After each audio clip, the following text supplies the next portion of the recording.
Hello friends, இன்றைக்கி நம்ம சேனலில் அடுப்பே இல்லாமல் வந்து எப்படி இட்லி பண்ணலான்னு தான் பார்க்க போகிறோம். அதுக்கு நம்ம வந்து 1 கப் அளவில் வந்து அவல் வந்து எடுத்துக்கிறோம். 1/2 கப் அளவில் வந்து தயிர் வந்து எடுத்துக்கலாம். இப்போ நம்ம இந்த அவலை வந்து தண்ணி எதுவும் ஊற்றாமல் வெறுசாக வந்து அரைச்சி எடுத்துக்கலாம். இப்போ நம்ம இந்த அவலை வந்து இந்த மாதிரி வந்து கொரன்னு வந்து அரைச்சி எடுத்துக்கலாம்.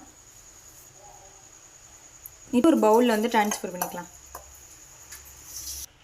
இப்போ நம்ம இதோட தேவையான அளவு வந்து உப்பு வந்து சேர்த்துக்கலாம். இப்போ நம்ம இதோட தயிரை வந்து சேர்த்துக்கலாம்.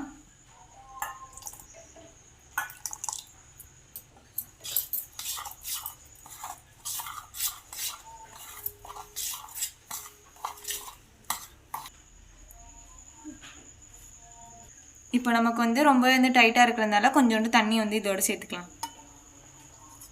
போத்துக்கு வந்து இந்த அவலை வந்து ரெடி பண்ணிக்கலாம். இப்போ நம்ம இந்த பதத்துக்கு வந்து அவலை வந்து எடுத்துக்கலாம். இப்போ நம்ம வந்து இந்த இட்லி துணியை வந்து அலசாமல் வந்து எடுத்துக்கலாம். ஏன்னா வந்து அவலில் வந்து நிறைய தண்ணி இருந்தாலுமே அதை வந்து இந்த துணி வந்து இழுத்துடும். இப்போ நம்ம இந்த அவலை வந்து இட்லி தட்டில் வந்து 1 ஸ்பூன் அளவில் வந்து எடுத்து நல்லா வந்து இந்த மாதிரி அழுத்திக்கலாம்.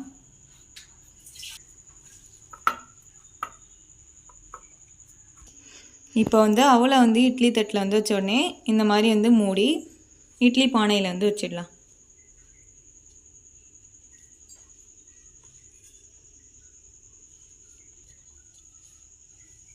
இப்போ நம்ம இதை வந்து மூடி வச்சுட்டு சட்னி வந்து அரைச்சிட்டு வந்துடலாம். இப்போ நம்ம வந்து கார சட்னி செய்யறதுக்காக வந்து தேவையான அளவு பட்டை மிளகா வந்து சேர்த்துக்கலாம். நம்ம இதோட வந்து 1 வெங்காயம் போல் வந்து சேர்த்துக்கலாம். கொஞ்சோண்டு புளி வந்து சேர்த்துக்கலாம்.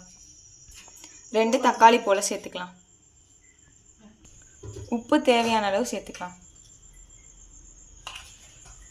இப்போ நம்ம இதை தண்ணி ஊற்றாமல் அரைச்சி எடுத்துக்கலாம். இப்போ கார சட்னி வந்து அரைச்சாச்சு. இதை நம்ம வந்து ஒரு பாத்திரத்தில் வந்து மாற்றிக்கலாம். இப்போ நம்ம வந்து இந்த இட்லி எடுத்து ஒரு தட்டில் வந்து வச்சுக்கலாம்.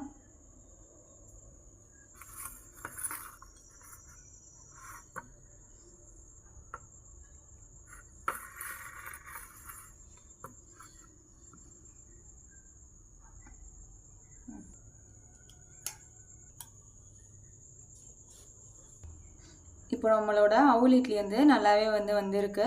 இப்போ அதை நீங்கள் பார்த்தாலே வந்து தெரியுது, நல்லா வந்து சாஃப்டாக தான் வந்திருக்கு பாருங்கள். இதை வந்து நீங்கள் வந்து கார சட்னியோட வந்து இல்லை கார சட்னியோடையும் கொத்தமல்லி சட்னியோடையும் வந்து சேர்த்து சாப்பிட்டீங்க அப்படின்னா நல்லாவே இருக்கும். இதை நீங்களும் உங்கள் வீட்டில் வந்து ட்ரை பண்ணி பாருங்கள். உங்களுக்கு எப்படி வந்தது அப்படின்றத கமெண்ட் செக்ஷனில் மறக்காமல் கமெண்ட் பண்ணுங்கள். தேங்க்யூ.